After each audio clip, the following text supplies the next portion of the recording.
Every year, millions of people start a new diet with hope, determination, and the belief that this time will be different. They cut calories, eliminate certain foods, follow strict meal plans, and push through cravings, all in pursuit of weight loss and better health. Yet, despite their efforts, most diets fail. Studies have consistently shown that a large percentage of people regain the weight they lose, often ending up heavier than before. This raises an important question. If dieting is so widely practiced, why is it so ineffective? The answer lies not in a lack of willpower, but in biology, psychology, and the way diets are designed. Understanding the real science behind diet failure can help you break free from this cycle and approach health in a more sustainable way. Today we will talk about why 90% of diets fail, backed by real science. So, before we start, make sure to hit the like button and subscribe to my channel. The myth of willpower. It's not just about discipline.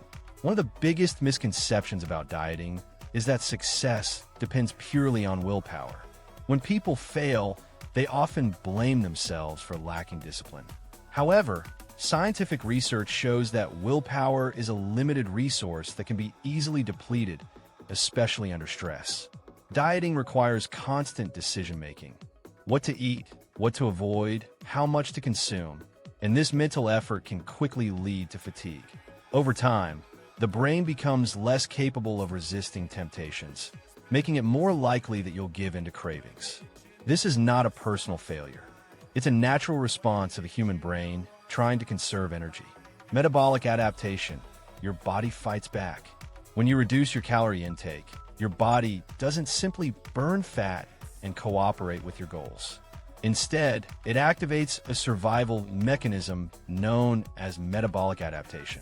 Your metabolism slows down to conserve energy, making it harder to continue losing weight. This is because your body perceives a calorie deficit as a potential threat to survival. Hormones that regulate hunger and energy balance begin to shift, increasing your appetite while decreasing the number of calories you burn. This biological response is one of the main reasons why weight loss plateaus and eventually reverses. Hunger hormones, the invisible drivers of overeating.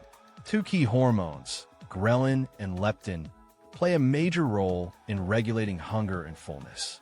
When you diet, levels of ghrelin, the hunger hormone, increase, making you feel hungrier than usual. At the same time, leptin, the hormone that signals fullness, decreases, making it harder to feel satisfied after eating.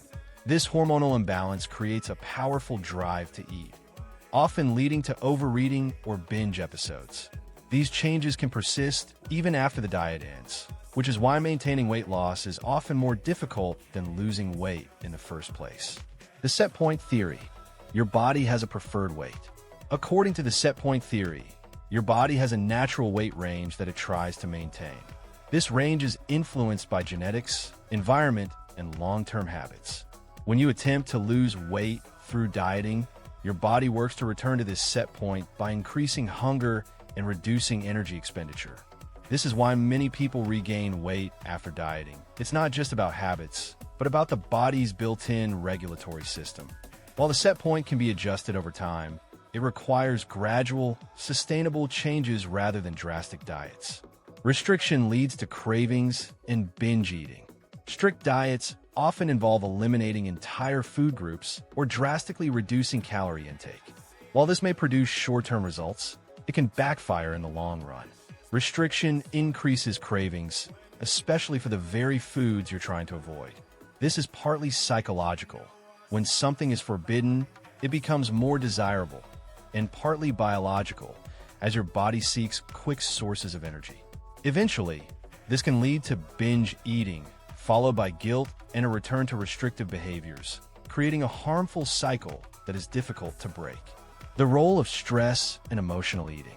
Dieting doesn't happen in a vacuum. It takes place within the context of your daily life, which often includes stress, work pressure, and emotional challenges. Stress triggers the release of cortisol, a hormone that can increase appetite and promote fat storage, particularly around the abdomen. Many people turn to food as a way to cope with stress or emotions, a behavior known as emotional eating. Diets that ignore this psychological component are less likely to succeed because they don't address the underlying reasons for overeating. Lack of sustainability. Diets are temporary by design.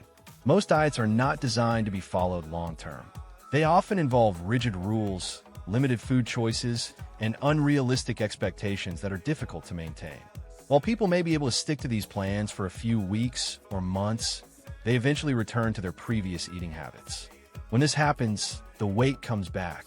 Sustainable weight management requires a lifestyle approach, one that can be maintained indefinitely rather than a temporary fix. The impact of ultra-processed foods.